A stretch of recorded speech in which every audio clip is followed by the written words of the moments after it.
in the future, and it's gay.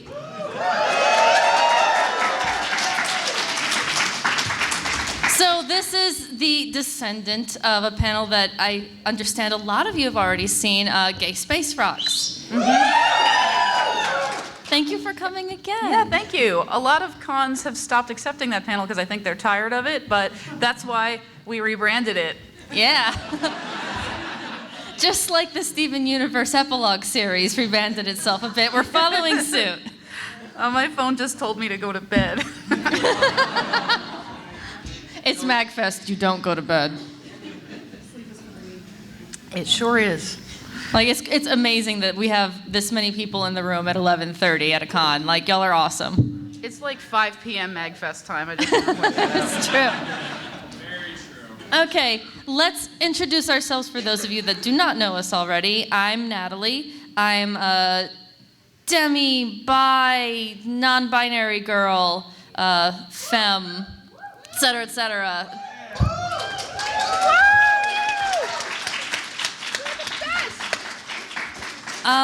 I recently started exploring identifying on the intersex spectrum because I've always had a thing and I didn't really know it qualified until recently. And also, I'm white. And that is leading into something. Professionally, I'm an art teacher. And wait, I think I one made of my a slide. former students is here. I made a slide for disclaimers. Okay, you always just slide right into the disclaimer from the introduction. Yeah, you need to introduce yourself first, though. Yeah, I'm Judith. Hello. I think a bunch of you met us at our panel, which feels like it was 5 minutes ago, but was actually 2 hours ago. We just did the Gay Animation Renaissance. I'm an animator. I'm a non-binary lesbian, and I'm also a demi. Like, yeah. And she's getting her top surgery in February. Yeah. They'll be gone! Okay. I'll be free. But yeah, that's the information. And we're married. Yeah. We've been married for 5 years because it's been legal for 5 years, and we've been together for 15 years. Yeah, in case you catch us throwing longing glances at each other, it's not anything weird. We're just like that married. Yeah. Yeah, so one of the reasons why we give all of our IDs and everything is not just to, make everything feel more inclusive and like everybody is welcome here, but also to, like, leading into our disclaimer that even though we identify under a multitude of labels, we're not monoliths for any one of those labels. And we certainly, we speak to as many of our friends as possible. Friends of color, we speak to a lot of our trans friends, since we both identify as non-binary but not trans specifically. We speak to our gay male friends, and we cannot physically compel them to do the labor of coming here and presenting in front of an audience, although welcome to. We are fortunate to have their input in private spaces. We're fortunate to have a lot of reading resources over the years, and we try to have that reflected in our panel, but there's still going to be blind spots, and we apologize in advance. We got a really good, helpful comment, even after our last panel, about a potential blind spot we had that we're definitely going to look up more information on. What? It was the one about where things are getting censored. Okay, I don't think I heard that. I think it was just me. Okay. But yeah, we might have had some information wrong about which places are censoring what. So just little things like that. If you want to be like, I know a thing that you don't know at the end of the panel, that's fine. But please hold all of that until the end of the panel, because we're trying to cover a lot of material here. And again, we're sorry if we make any mistakes. Yes, I used to have this panel divided into 3 parts where I talked about the themes of the show, we talked about the characters, and then the relationships. And as more and more characters and relationships kept getting added, the panel got longer and longer and longer. And so we tried to streamline it a little bit more because we had to include a lot of new stuff. It's now the themes are all covered in one slide, and everything else is just proving how extremely queer every single character we can is. this show. Also, there might be times we say something is problematic in so many words or not in so many words. It's okay if your fave is problematic. I have a ton of problematic faves. I still have a soft spot for the first 7 Harry Potter books. So, and I watch anime. Yeah, like Shokugeki no Soma. It's for the food. We digress. If we think something you like is problematic, that doesn't mean we think you're problematic. We all have things that we like that are not things that everybody likes. All right. That was eloquent, yes. I used this slide in our last panel. Can you tell what a rush I was in? This is about the messages that children receive from media. We start forming our identities as children, specifically through the media we watch. I started figuring out who I was by watching cartoons, and it wasn't until I was in my 20s that I figured out I wasn't the only one who did that. Everybody does that. Imaginative play is such a huge part of childhood. And then even after you're like, I'm too old for imaginative play, and you don't realize that the role playing you're doing online is the same thing. You're still looking at things on TV and being like, I like this character. Part of the reason why there's such a huge amount of cis white male characters is because executives think that that is the default position and they want the default customer to relate to it and give Spend money. their default money. Yes. So that said, everyone actually knows that everyone relates to fictional characters. We like stories because it helps us contextualize our experiences in a fun way and share it with other people. It's all a part of communication and self-exploration. But LGBTQIA people are 100% left out of these possibilities in children's entertainment. Well, they used to be 100% left out. Almost 100% now. We got this much. Good for us. And when you grow up just not even conceptualizing that a thing exists, and it turns out that that thing is you, you're going to have a lot of things to learn really late in life. Just think about it. I grew up being like, yeah, Slimer is a thing, Ghostbusters happen, ghosts are real, but there's no such thing as gay people. That's pretty well put. You could do the same thing with Ninja Turtles for me. If a cartoon... Turtles live in the sewer, and they fight, and they eat pizza, but I'm not real. Yeah. If a cartoon can conceptualize things, and then you're something it can't even conceptualize, then you must be wrong. And that's what kids end up internalizing after not seeing themselves over and over and over again. And I think that this quote from Rebecca Sugar sums it up really, really well. You can't wait until kids have grown up to let them know that queer people exist. When we are children, we do a lot of learning. When we fail to learn key things about ourselves until we're adults, then we have a lot of unlearning to do. And unlearning is what Steven Universe aims to help us with, and it's what every single character, except maybe Steven, Steven's unlearning, has to go through.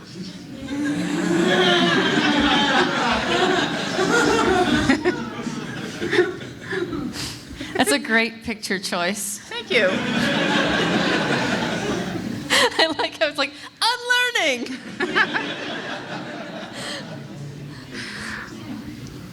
So, we know that this show kept its queer themes a little more hidden in the beginning because they felt like they had to, so that they could get into a stronger position to just bust out those big rainbows later. But there have been queer themes in this show since day one. Feeling like an alien among normal people. That is something Normal's in quotes, normal's a concept. Yes. That is something that is done quite literally with there being actual aliens, but it's also something that a lot of the human characters experience in the more down-to-earth Beach City episodes. It's really, really well done. Non-traditional family. That's our core cast. Yeah, the core family in this has like 3, feminine caregivers and a dad, a deceased mother who also turned into her son. It's very non-traditional family. Imagine you trying to sell this show to people by describing it like that. Oh gosh. Yeah, the family of Stephen's family is non-traditional by human standards and by gem standards. And we have traditional, non-traditional families in Beach City of all kinds, like missing parents, divorce, children born out of wedlock, that kind of thing. Yeah, and it's very common that, you know, when most of the, I see a lot of millennials here. When we were kids, there was always a mom and a dad, and if one was missing, it was because of a tragic death. They loved each other very much.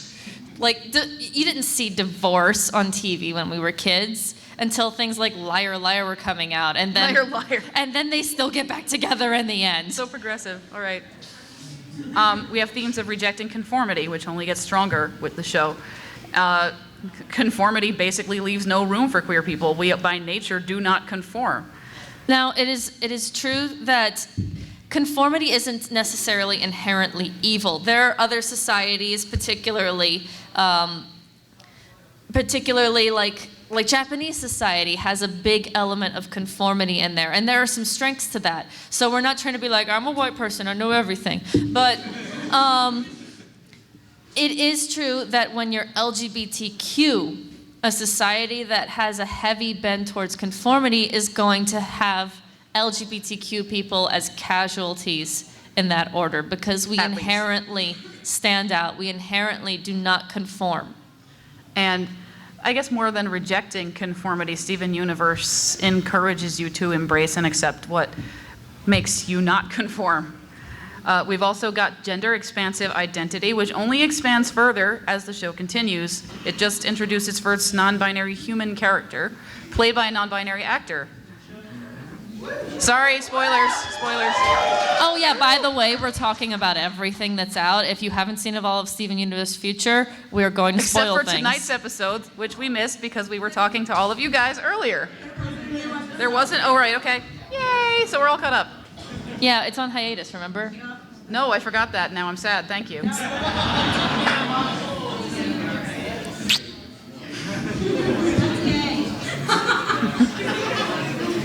The gems themselves all have very gender-expansive identities. They're all non-binary.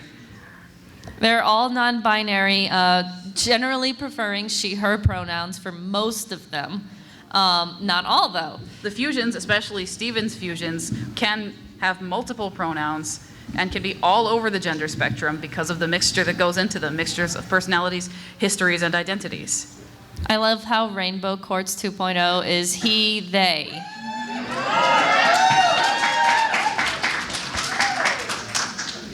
And we've always had themes of self-determination, which really culminated in Change Your Mind.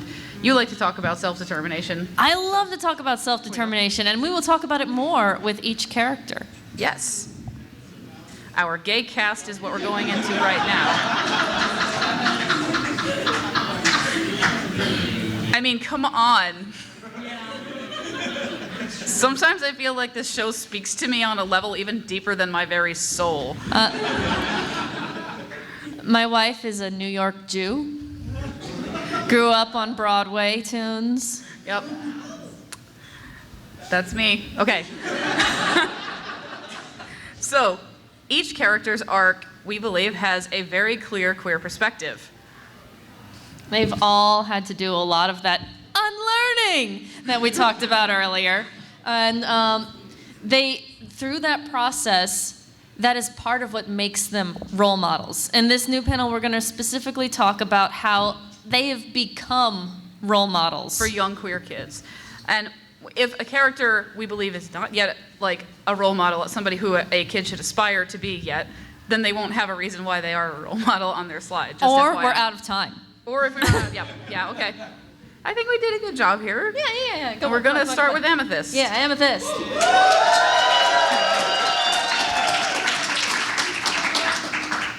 So, Amethyst, we've always talked about how she's just very fluid. When she was the purple puma, he was the purple puma. The pronouns did change. Amethyst experiments with physical form, with gender, with human culture and gem culture. She's just all over the place, and she's down for anything. And that can translate to a very fluid person as far as identity goes, or romantic preference, anything. That's something that people can relate to. Initially, being sort of in that fluid state, being not human and not part of the past Gem War, and the only one who was in that flux state, she often felt a lot of self-loathing, like, because she felt like she really stood out, like she was wrong. And that was exacerbated by Peridot and later Jasper. I love her arc where she comes to accept all of herself and champion all of herself.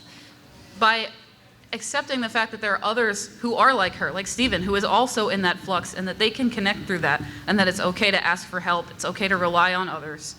She originally represented counterdependence as her fatal flaw, where she would refuse help, she would lash out. People who don't feel like they're accepted by any one group often feel that way, hate themselves, lashing out. It's also a very common problem in the American mindset to be like, I have to be really independent. Yeah, where they treat that behavior like it's a good thing. It's not really independence when you refuse to get help to the point of hurting yourself and lashing out. That is counterdependent. But now, there are many different things that make up Amethyst, and she's proud of all of them. And seriously, her arc is so well deserved. Everything that she has right now, all the confidence and maturity, she earned it. She's still super fluid, but she has a lot more confidence behind her actions now. It's not a fake bravado anymore. It's literally her being genuinely comfortable in her own skin. And having that comfort with yourself, believing that you deserve to be loved, learning to lean on others and be completely okay with that while still being that fluid, chill person, that's admirable. That's something that kids should want to be if they're like that. And she determined it for herself.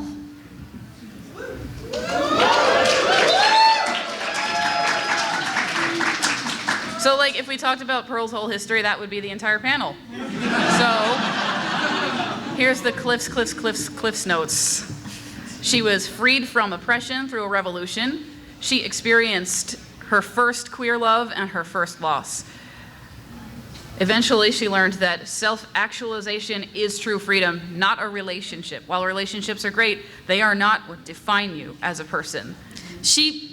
Whereas Amethyst was counterdependent, Pearl used to be codependent. Her entire sense of self was dependent upon somebody else. She based her identity around Pink, then Rose, and then she based her identity around Rose's legacy and Steven, and sometimes siphoning off of Garnet. So, because that's not only what she was kind of programmed to do, but also trained to do after she was first made. And it's not her fault completely that she thinks that way and that she operates that way. It's, again, she has thousands of years of toxic experiences to unlearn. She's the oldest out of all of them. And, sorry. Loud phone. Yeah. She also was part of a revolution, and she did some really, really cool stuff back in that revolution, and then she kind of stagnated a bit. And it reminded me a bit of, say, second wave feminists that did a lot of cool stuff, but then became I'm done now. I follow the transphobic rules. radical feminist when they reached midlife. Because she was kind of like, you should unfuse immediately when she first saw Stevani. Her transphobia was metaphorically humans and gems should not fuse. She was very uncomfortable with that. Now she's picking up phone numbers, and she's super excited for and supportive of Stevani, Connie, and Steven. Mm-hmm. So I love the way that she shows somebody who's not only self-actualized, but also unlearned some toxic gatekeeping. Now she puts herself first in a healthy way. She respects herself. She's no longer codependent. She celebrates her own value, and she's gotten really open-minded. And she's gotten a lot better at celebrating everyone else's value in the process. When she became somebody who valued herself, she valued everyone else more. She stopped judging herself so hard. She stopped judging everyone else as hard.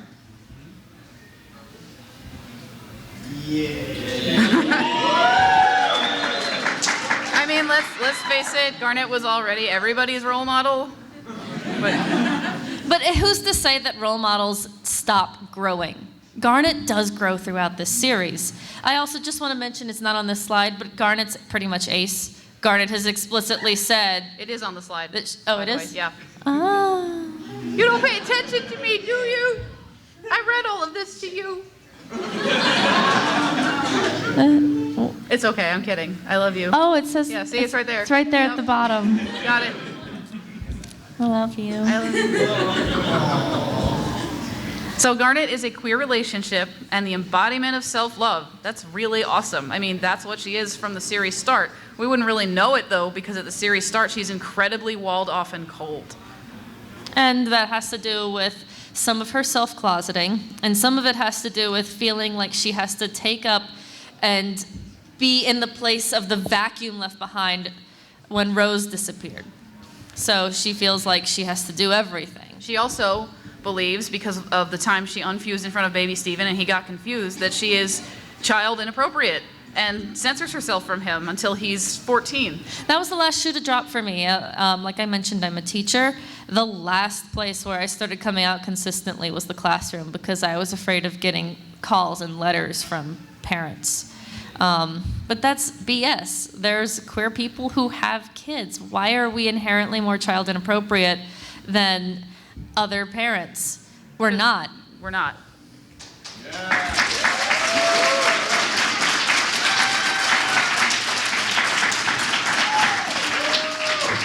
And Garnet, who already seemed to have her self-determination nailed down, actually had a lot to learn about it. The one who can see the future got stuck in the past almost. Mm-hmm. And a lot of that had to do with putting too much emphasis, and we're going to talk about that in a little more detail when we get to the next slide. But I just want to say that Garnet is wonderful in her journey of learning to be more vulnerable all over again, learning to be even more proud, just leveling up all those things she was already great at. You are never done on your journey. You're always going to become a better version of yourself as long as you're working hard. And that's what Garnet learns. And yes, like Natalie said, she is great ace representation for being complete within herself and completely independent. And she has valuable friendships and family relationships. She's totally fulfilled. But three's a crowd.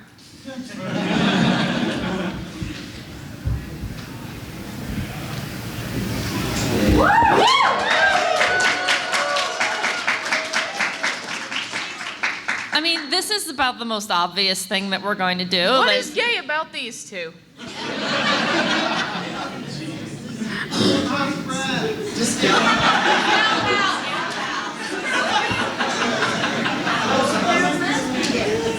Sisters, right?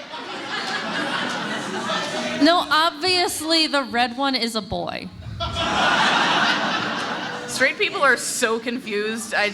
Why do they say the things they say? It's the American way.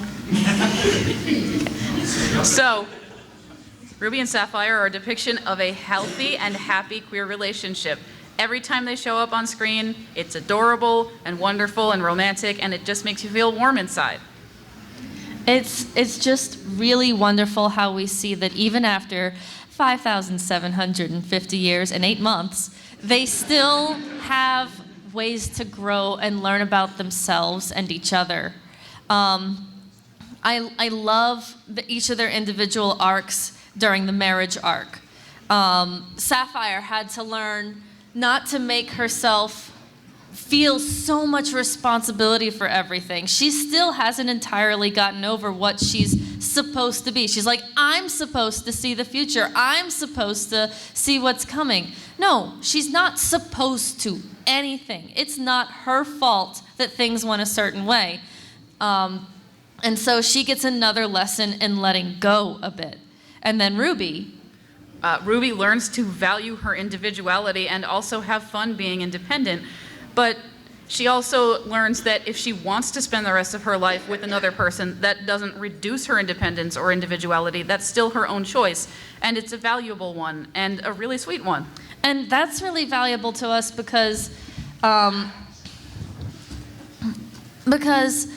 My parents were often, one of the things they would be about our relationship is like, oh, you're just tied to the hip and I don't think it's healthy and I think you're responsible for everything, Natalie, and you have to be more separate and independent. And it's not that black and white. The idea that we have to be a certain way and we have no agency, they're writing that for us. Conversely, the idea that these two had to stay together a certain way for another pro-queer narrative. We sometimes felt like we had to just stick to it when things weren't working because we lost so many things being together that it would be horrible if we lost that. We need to be staying together because it's what we both want, not for the queer community, and we shouldn't be breaking up for my parents. We're doing this for ourselves, and we're learning about ourselves independently together.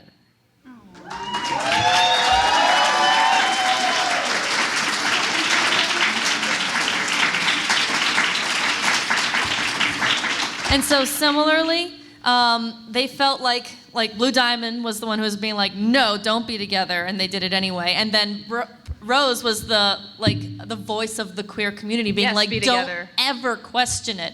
And so they didn't always have conversations. Did you ever notice that that would have been Garnet never healthy. asks a question until the movie? Yeah. So basically what I'm getting at is they have found, and therefore Garnet has also found, Also, just want to say, more self-determination. every one of Garnet's lines before she gets her memories back in the movie is a question. That is on purpose, and it's really funny. I blew their minds. Rewatch it. I'm sure they already have, but yeah. Yeah, we talk a lot about these two because we seriously relate. Like, they're our role models. When we're having a tough time, we think about mindful education. And you know, we have been having a tough time lately. I got diagnosed with breast cancer a couple weeks ago. And so we've been mindful education. That was a couple of weeks ago? That felt like a year ago. Yeah. I'm probably going to be fine. It's still small. But we've been mindful educating the heck out of the last 2 weeks.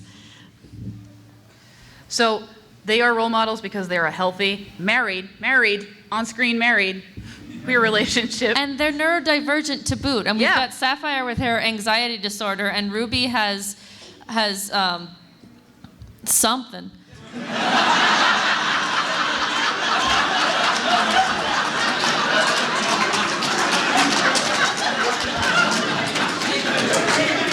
Rule of funny, you have to forgive me. That was a full room laugh. No, Ruby has neurodivergence that's relatable to several different diagnoses. Ruby can be relatable to people on the autism spectrum, people with ADHD, people who are possibly bipolar. She's got a tendency to hyperfocus and fixate with very strong emotions that are relatable to a lot of neurodivergent diagnoses. And that's just wonderful to see these characters who have these particular neurodivergencies have nonetheless the healthiest relationship in the show. Yes. And a queer one at that. Yay. Okay, next.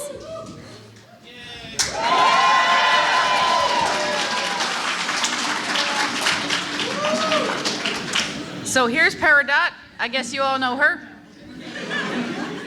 In the beginning, Peridot is an example of a truly ignorant individual, someone who literally has known nothing else but her own life. And she's completely indoctrinated into just the way things have been. She rather forcibly tries to dictate how the way things are supposed to be to everyone else around her to various levels of clapback. Yeah. She gets an education from the crystal gems with a mixture of methods. Some are more gentle, like Steven and sometimes Amethyst, and some are more rough, like Pearl punching her and Garnet tying her to a fence post with a baby leash. And honestly, I really like the variety of approaches to the variety of awful things Peridot did, because people do not learn better with one approach. If you're always trying to hold someone's hand through it, that's not going to work. If you're always trying to punch someone in the face, that's not going to work either. You need to hold their hand and punch their face at the same time. The reaction needs to match both your spoons to give that reaction and the behavior you're trying to modify. And Peridot gets the full spectrum of reactions and behaviors and whatnot, and eventually learns not only were they wrong about a lot of things, but it's way cooler to be gay. Yeah. She really comes to treasure the things that make everybody different, including herself, to the point where she's willing to risk her life several times to defend it. And she becomes an artist. An accomplished artist. I really would love to see her meet Morps in the Steven Universe version of the Met. I call this one toilet. So she's a role model in that she was fully indoctrinated, but made a huge change, really through her own effort. Yes, she had a lot of help, but if she wasn't willing to change herself, nothing would have happened. And she's a big inspiration now. She's a tiny little snotball who runs around screaming at enemies who are 13 times her height, like nothing could go wrong. And she motivates others. So if you meet a Peridot, just keep in mind they might become an evolved Peridot. I used to be a Peridot. I was raised Catholic. In the South. In Louisiana.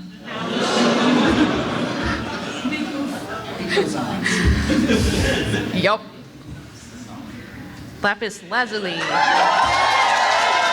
Okay, this is completely like not important, but I drew this picture like a year ago, and then this episode came out. I was like, it's the same pose, doing the same thing, looking at a plant. I got so excited. I felt like I had a future vision.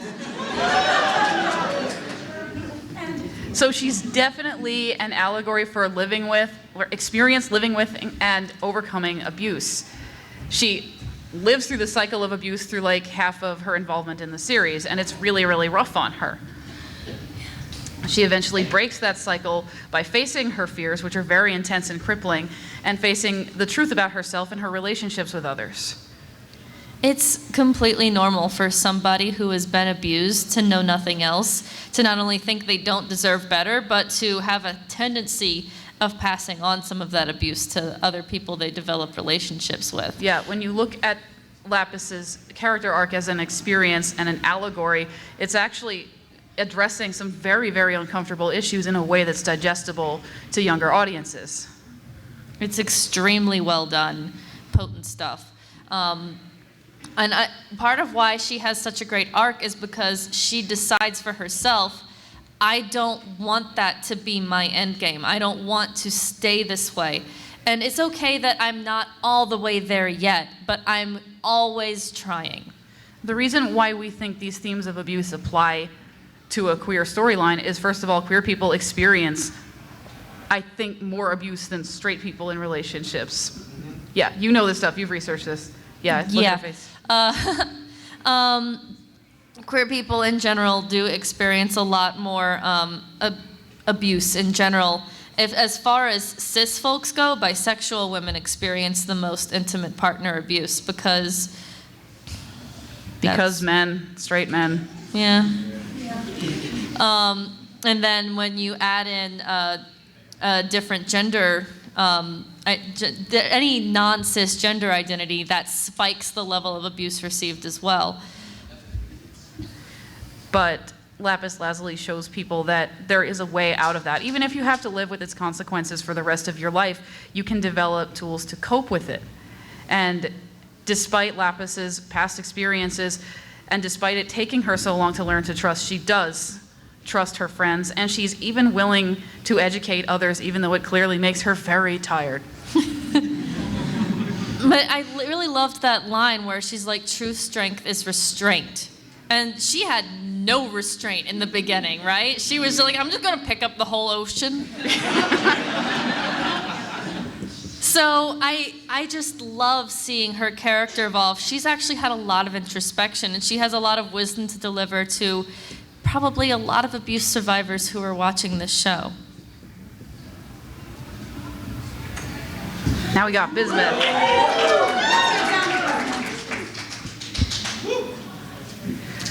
So, Bismuth got done dirty in the beginning, and she had some really, really justifiable anger, which she kind of channeled the wrong way. We believe she demonstrates the consequences of infighting in a community, because that's what happened with her and Rose. They wanted the same thing, they wanted to achieve it a different way, and they couldn't get past those differences. And ultimately, that the infighting almost destroys her ability to start over with Stephen. And she has to get bubbled again at first. And Bismuth loves her community. When she says she's the most crystal gem, she's not kidding. She's the one who's the most into the group, treasures the group more than anything. So she almost lost that in her fight against Rose and subsequent fight against Stephen. And it was finally just calming down and talking to Stephen that made her realize that those bonds she loves are way more important than this fight she was having. Mm-hmm. And that it's okay if she does things her way to an extent, and it's okay if Stephen does things his way to an extent. They don't have to, they can be like, I'm in charge of this activity and you're in charge of that activity, and we're going to collaborate to a certain extent. How she was there for the fight, but she wasn't going to be part of a diamond delegation. That was awesome. Yeah. You can delegate people based on their philosophy on how to do advocacy. For example, I'm not very much of a, I'm going to go on a march thing. I've got too much chronic pain, and I don't do well in crowds, and I'm done after like 40 minutes. She's great at that. I'm more of the, I'm going to academically write an essay. And I fall asleep doing that. Yeah. So do your strengths, don't infight. That's awesome. And Bismuth has really learned that and exemplifies that. So yeah, she's a role model because she's taken that passion and she's channeled it the right way. She's so devoted to the group. She's always working hard for them, and she's a rallier. She's somebody who can make inspirational speeches, who's there to pick somebody up when they're down, and she's got a great voice and hammers for hands, and she's super cool. And she's got rainbow hair, and I really shouldn't need to explain why that's gay. You want to move on? Yeah.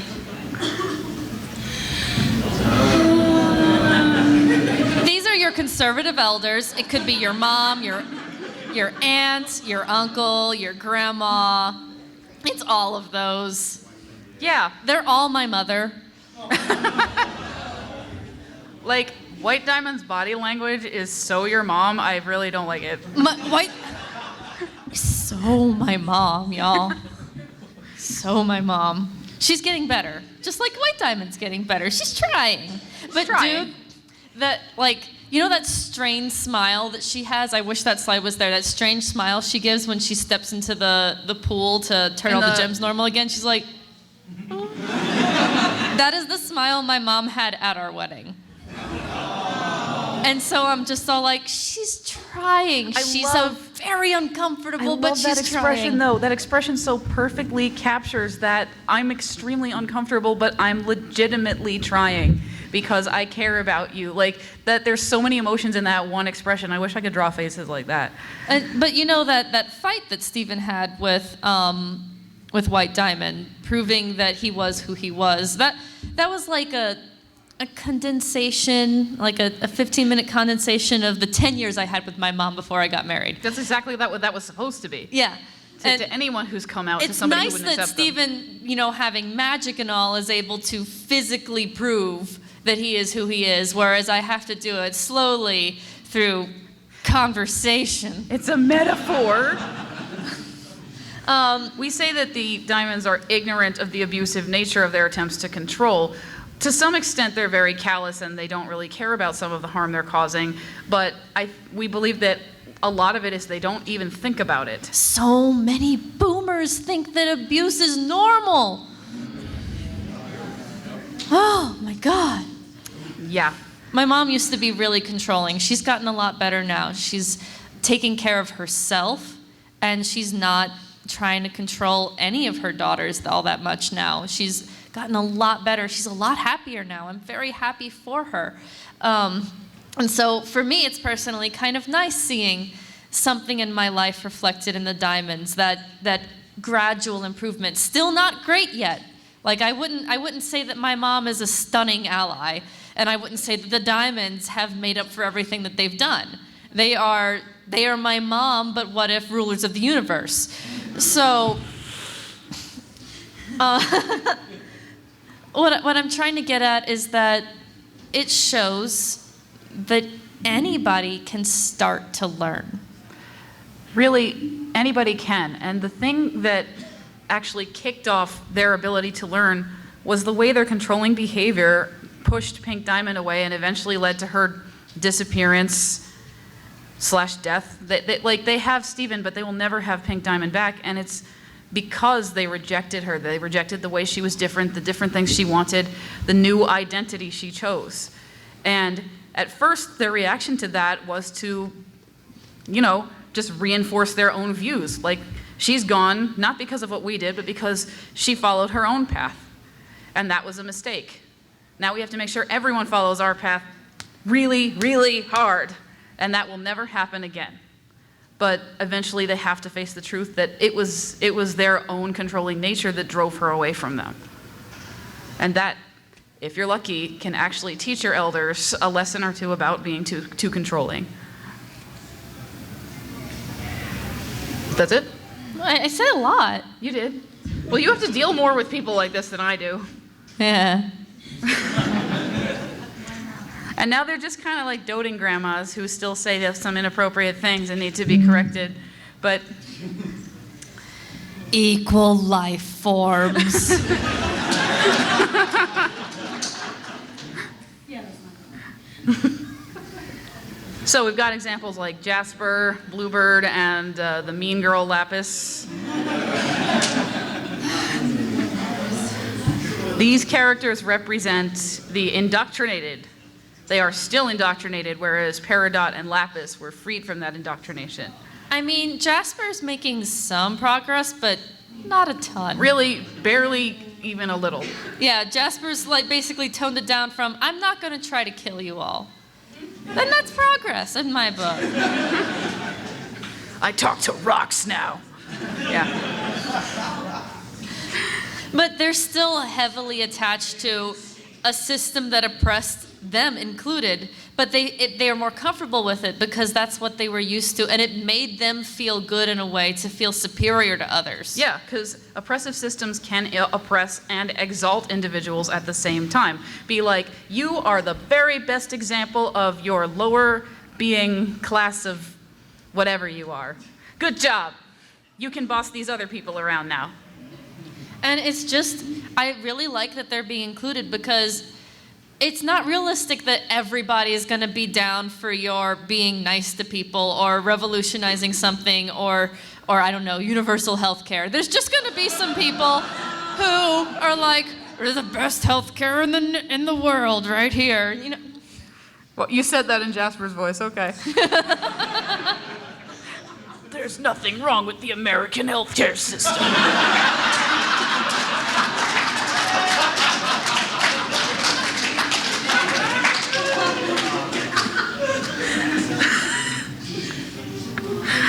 And that's just going to happen. We're always going to meet people who aren't going to listen to us. Maybe some of them are going to be like us. Maybe it'll be other queer people who just hate themselves, like Jasper hates herself, or people who are frustrated with the way things turned out, like Bluebird, or people who are just mean girls. It happens. And as long as they refuse to accept help and especially accept change, they're just going to stay that way. So, I mean, we're probably, this slide, especially Jasper, will probably evolve because Jasper's story is probably taking like the longest to tell. But right now, she's still refusing to accept help, refusing to accept change, and she's stuck in stasis. Want to keep going?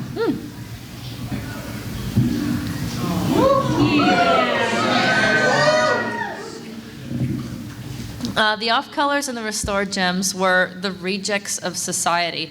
They were either rejected either by, death laser or by simple ostracization with, smaller death lasers. Or like birth defect or the gem equivalent, like the Rutile twins. Yeah. So this is very relatable to people who are intersectional queer people. So, queer people can have disabilities. Queer people can come from all different socioeconomical backgrounds. I mean, the two most intersectional marginalized groups are queer people and people with disabilities. So I think it's really, really important that the show gives a shout out to these kinds of people, like through these different gems. And a lot of these gems are working hard to adapt and integrate. And I think that that's really beautiful. The idea that they are not just automatically going to be used to everything. They are on a process of learning themselves. It's important that the world accept them, but they still have to learn how to be in the world. Yeah. And that's what's nice about Little Homeschool. That's what's nice about Steven Universe Future. These characters are receiving something that all of us should have received as adults when we started realizing who we are and what we are. There's a place for them to go to find guidance, a community to support them, to help them figure out who they are, what they want to do, everything they don't understand, and eventually graduate them once they feel like they get it. It's wonderful. Next.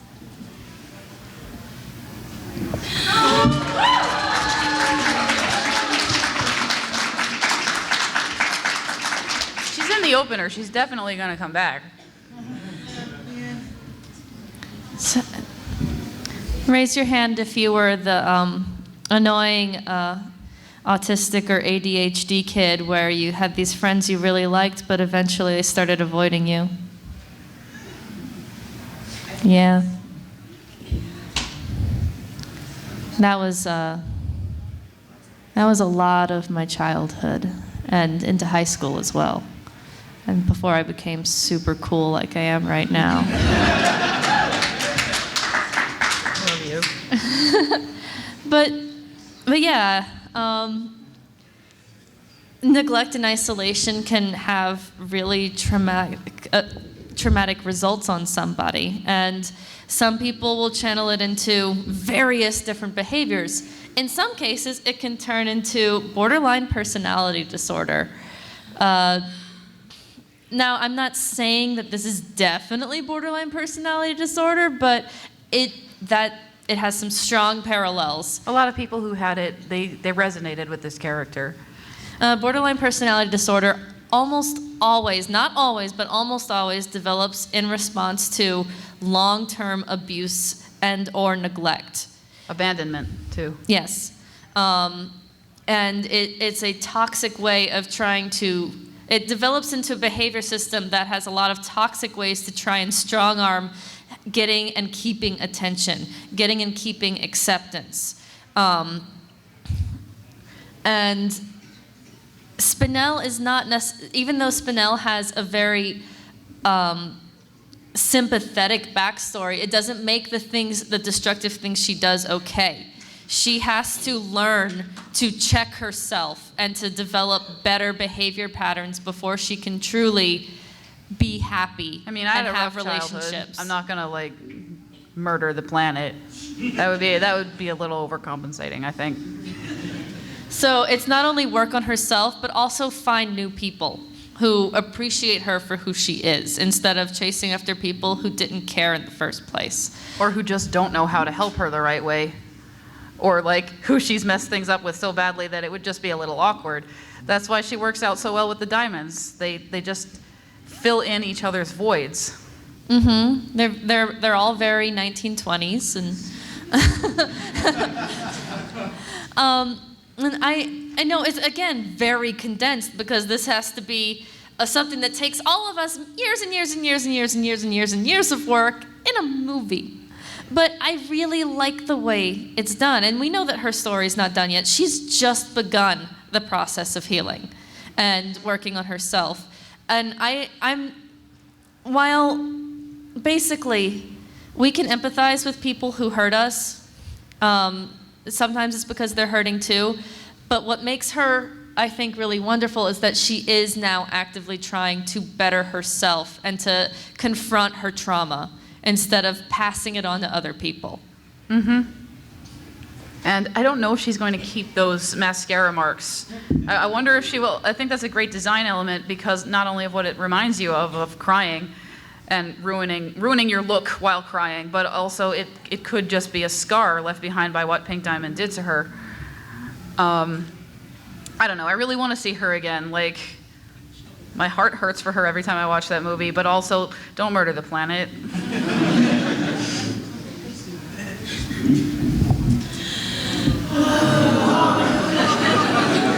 So like every time we talk about Rose at a panel, it gets more complicated.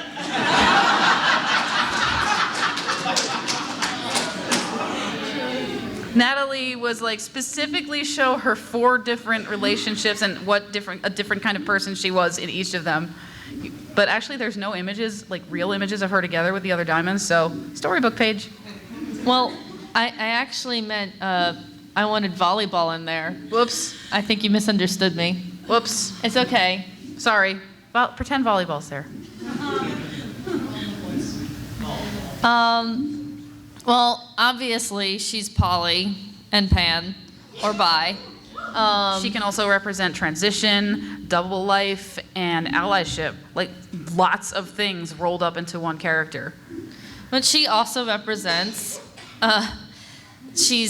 when it was with volleyball, she was carelessly abusive. She would just get angry and would hurt people. She just had a lot of id and was reckless and hurt people. And that's horrible. And then there was neglect, driven by selfish desires like what she did with Spinel, which was just plain awful. There's no excuse. With Pearl, she started really exploring more. Like with our Pearl, I mean, like there's this nice little sketch Rebecca posted when she's receiving our Pearl for the first time, and she's like, "Don't break this one." So you can tell that she wants to start becoming a better person. I didn't see that. You have to show that to me. It's on Instagram. Okay. She's looking really nervous and being like, "Don't break this one." But you can tell that she's gradually wanting to become a better person. She's trying to evolve, but she's bad at it. Because she's still so privileged. Exactly. It's that privileged position that really handicaps her from being able to change the way she wants to, even though she's really trying. Mm-hmm. And it's very difficult because even though she wants to treat Pearl like an equal and she wants Pearl to treat her like an equal, and that's what she wants so badly, Pearl can't quite do it. And that's one of the things that limits their relationship. Greg is the first time that she really gets to feel a level playing field of privilege. And that's when she decides, you know what? I am stunted. I am too privileged. I've probably hit my max of growth as a person. So how about I hit the reset button and give my gem to somebody who really can grow more than I ever could. And that's her relinquishing that power. Yeah, and Rose's story is really one of transition as well, exploring her identity and figuring out who and what she wants to be, despite her family really, really disapproving. I remember when it was revealed that she was Pink Diamond, a lot of people in the trans community really liked the idea of her permanently altering her form to be Rose because that's who she was. You can also take this as somebody who is, she was from an absolutely imperialist society and had a huge amount of privilege, and she comes to realize it doesn't matter how much I try to reform myself and how much I try to be the good, righteous leader of this place that I have dominion over. I have to step down and give it back to the humans. And so her basically no longer being and making Steven, that means that Steven, a human, is going to be the one who helps to decide how human-gem relations go forward. Speaking of,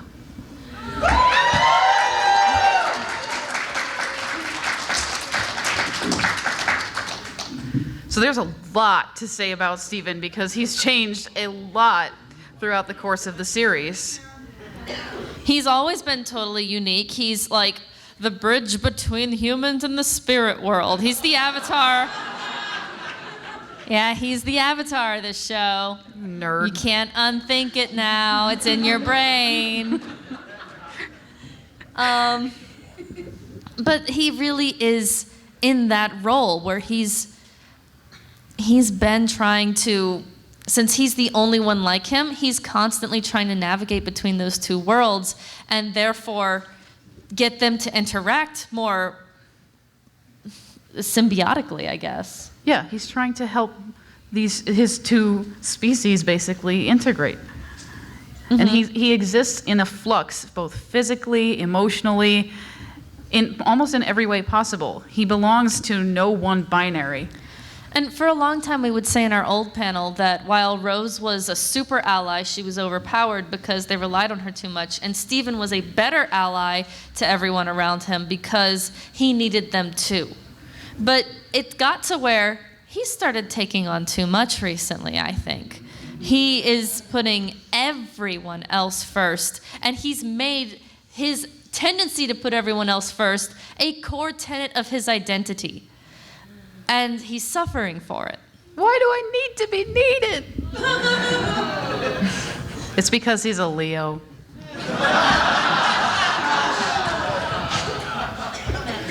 This one's a Leo too. And to the point where he's like, several times throughout the series, tried just not tending to his own trauma over and over again. And he has a lot of trauma. He's got a cactus now.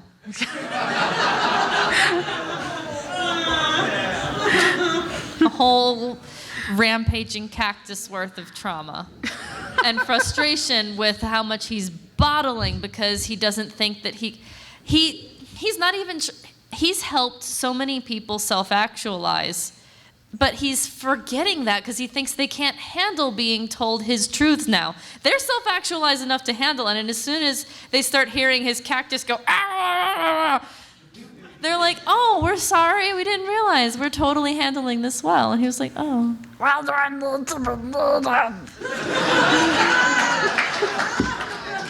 That cactus voice was so ingenious. It was. He was already a really great role model, like almost from the start. I mean, he was pretty annoying from the start, but he realized that after interacting with himself. And he worked on it. But he's a male main character who has no toxic masculinity whatsoever. He completely learned the lesson of self-value and self-love.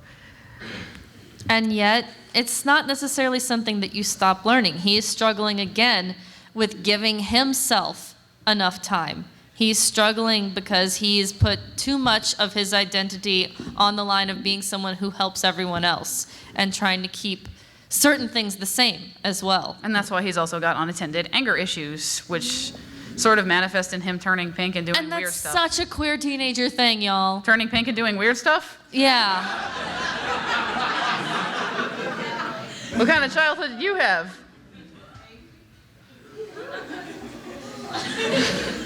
Okay. Anyway, I'm just gonna go back to the notes. Like she said, this is really common among queer people who experience trauma, especially queer people who are people pleasers. A lot of us are. A lot of us are like, well, we're not fitting in, so we better try to make everyone happy. Or, it takes a long time until a lot of us find our group, find the people who matter to us, and we have this whole I'm just happy to be here attitude. And then there's the whole I really want my wife whom I love and my conservative family who I love to get along. That's not gonna happen. Sometimes it's just not gonna happen. I know, but that's something that a lot of us feel, and Steven being torn between these two different identities is trying to do that at his own expense. So I feel like we're going to get to see him grow as we go on in Steven Universe Future. Yeah, the slide is back. Yeah. Okay. And I have a lot of hope for him, but my heart hurts for him right now because it's relatable. He obviously very much needs to focus on self-care right now. And self-care is a process, and it's unfortunately a process that never ends. You must always be working on it, especially when you're queer, because we're basically born on hard mode. It's the down one, yeah. Stephen is eventually going to remember the same words that he sang at Spinell. You can make a change. He's going to remember that he can make a change too. And I think that's what he's starting on. And all of us can do that too. If something's not working for us, we can make a change. Yeah, and I think that's a lesson that you have to keep learning over and over again, because change is really difficult and scary. And every time it comes up, the human nature is to be like, no, it's not. Everything should stay the same. I'm good. But that often just adds more stress to our lives. And it's definitely adding more stress to Stephen's life. Next. That's it. That's it? Oh, you don't have a contact slot? I was falling asleep. You want to open up the other panel and go to the end? If you like, Yeah. hit escape. Eh. So we went exactly an hour with this one. Amazing!